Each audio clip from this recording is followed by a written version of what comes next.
నమస్తే, welcome to meta news. ఇక మ్యాటర్లోకి వస్తే ఏపీలో 2024 ఎన్నికల్లో కూటమి ఘన విజయం సాధించింది. కొందరికి అనుకోని అదృష్టం కూడా కలిసి వచ్చింది. మొదటిసారి అసెంబ్లీలో అడుగుపెట్టడమే కాదు, ప్రాంతం కులం ఈక్వేషన్స్లో మంత్రి పదవి కూడా దక్కింది. అటువంటి వారిలో మండిపల్లి రాంప్రసాద్ రెడ్డి ఒకరు. నిత్యం వివాదాలతో ఆయన మీడియాలో టాప్ పొజిషన్లో ఉంటారు. ఆయన నిర్వహిస్తున్న శాఖ పైన ఆయనకు పెద్దగా పట్టుండదు. మంత్రిగా బాధ్యతలు చేపట్టిన కొత్తలోనే ఆయన వివాదానికి కారణమై సీఎం చంద్రబాబు చేత చేవాట్లు తిన్నారు. అయినా ఆయనలో మార్పు అయితే రాలేదంటున్నారు. నియోజకవర్గంలో వర్గ విభేదాలు, అధికారులపైన నిత్యం ఆగ్రహావేశాలు, అసంతృప్తులు మంత్రి రాంప్రసాద్ రెడ్డిని వెంటాడుతున్నాయి. మొట్టమొదటిసారిగా ఎన్నికైన ఆ ఎమ్మెల్యే అదృష్టం కలిసి వచ్చి మంత్రి అయ్యారు. కానీ ఆ పదవికి సార్థకత చేకూర్చలేకపోతున్నారన్న విమర్శలు కూడా వెలువెత్తుతున్నాయి. తన వైఖరితో వివాదాలకు కేంద్రమవుతున్న మంత్రి రాంప్రసాద్ రెడ్డి పైన చంద్రబాబు తీవ్ర ఆగ్రహంతో ఉన్నారని, మంత్రివర్గాన్ని విస్తరించాల్సి వస్తే మొదట ఈయన బెర్త్కి ఎర్తుపడుతుందని అంటున్నారు. రాయలసీమ తెలుగుదేశం పార్టీకి అంతగా పట్టులేదు. మాజీ సీఎం జగన్ సొంత జిల్లా అయిన ఉమ్మడి కడప జిల్లాలో తెలుగుదేశం పార్టీ అంటే 2024 ఎన్నికల ముందు వరకు ఎవరు పెద్దగా పట్టించుకునేవారు కాదు. అటువంటి రాయలసీమ ప్రాంతంలో కడప జిల్లాలోని రాయచోటి నియోజకవర్గంలో టీడీపీ తరఫున పోటీ చేసి అఖండ మెజార్టీతో గెలుపొందారు రాంప్రసాద్ రెడ్డి. సామాజిక సమీకరణాల ఈక్వేషన్తో మంత్రి పదవి కూడా ఇచ్చారు. కానీ ఆయన మాత్రం తనకు వచ్చిన పదవిని అడ్డం పెట్టుకుని వివాదాలకు కేంద్ర బిందువు అయిపోతున్నారు. వివాదాలు ఆయన చుట్టూ తిరుగుతున్నాయి. మంత్రి అయిన కొద్ది రోజులు కాకుండానే పోలీస్ అధికారులపైన ఆయన సతీమణి ఆగ్రహం వ్యక్తం చేయటం, రోడ్డుపైన పంచాయతీ వీడియో వైరల్ కావడం పెద్ద చర్చకు దారితీసింది. ఆ తర్వాత రాష్ట్ర వ్యాప్తంగా సంచలనం సృష్టించిన కల్తీ మద్యం వ్యవహారంలో మంత్రి పేరు సోషల్ మీడియాలో చక్కెర కొడుతుంది. కేసులో కీలక నిందితుడు జయచంద్రారెడ్డికి సపోర్ట్ చేశారని, జయచంద్రారెడ్డిని విదేశాల్లో దాచిపెట్టి కాపాడారనే విమర్శలు కూడా మూటగట్టుకున్నారు. మద్యం కేసు విచారణ జరుగుతున్న క్రమంలో చిత్తూరు జిల్లా ఇన్ఛార్జి మంత్రిగా ఉండటం రాంప్రసాద్ రెడ్డి పైన రాజకీయంగా పెద్ద రచ్చరేపింది. రాంప్రసాద్ రెడ్డి కుటుంబానికి రాజకీయాల్లో 40 ఏళ్లకు పైగా అనుభవం ఉంది.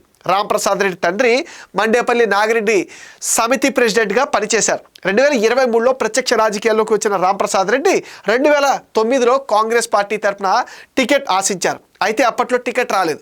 2012లో జరిగిన ఉప ఎన్నికల్లో కాంగ్రెస్ తరఫున పోటీ చేసి ఓటమి పాలయ్యారు. 2014లో జై సమైక్యాంధ్ర పార్టీ తరఫున పోటీ చేసి ఓటమి చెందారు. ఆ తర్వాత వైసీపీలో చేరారు. 2019 సాధారణ ఎన్నికల్లో వైసీపీ అభ్యర్థి శ్రీకాంత్ రెడ్డి గెలుపు కోసం కృషి చేశారు. ఆ తర్వాత అధికార పార్టీలో ఎమడలేక ఇంకా 3 సంవత్సరాలు అధికారం ఉన్నప్పటికీ వైసీపీ నుంచి బయటకు వచ్చి టీడీపీలో చేరిపోయారు. రాయచోటి నియోజకవర్గం తెలుగుదేశం పార్టీలో టికెట్ విషయమై గట్టి పోటీ ఉన్నప్పటికీ 2024 ఎన్నికల్లో చంద్రబాబు రాంప్రసాద్ రెడ్డికి టికెట్ ఇచ్చారు. కూటమి సునామీలో వైసీపీ కీలక నేతలు గాలికి కొట్టుకుపోయారు. అప్పటికే 3 ఎన్నికల్లో భారీ మెజార్టీతో గెలిచి వైసీపీకి కంచుకొట్టగా మారిన రాయచోటిలో టీడీపీ జెండా ఎగురవేసి రికార్డు సృష్టించారు. తన సమీప ప్రత్యర్థి వైఎస్ఆర్సీపీ అభ్యర్థి గడికోట శ్రీకాంత్ రెడ్డి పైన 2490 ఓట్ల మెజార్టీతో గెలిచారు.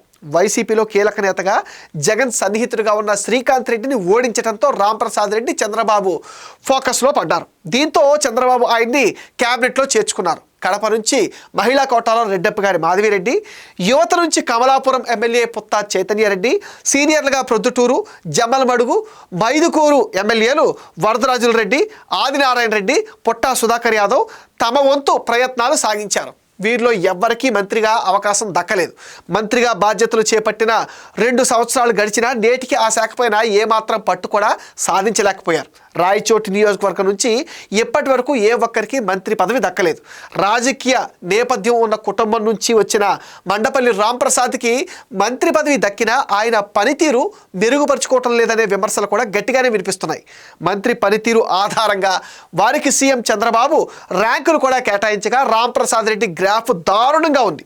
అధికారంలోకి వచ్చినప్పటి నుంచి డిసెంబర్ నెలాఖరు వరకు మంత్రుల వద్దకు వచ్చిన ఫైళ్లను క్లియర్ చేయటం ఆధారంగా వారికి ర్యాంకులు ఇవ్వగా రాంప్రసాద్ రెడ్డి ర్యాంకును గమనిస్తే ఆయన ఎంత బాగా పనిచేస్తున్నారో అర్థం చేసుకోవచ్చు.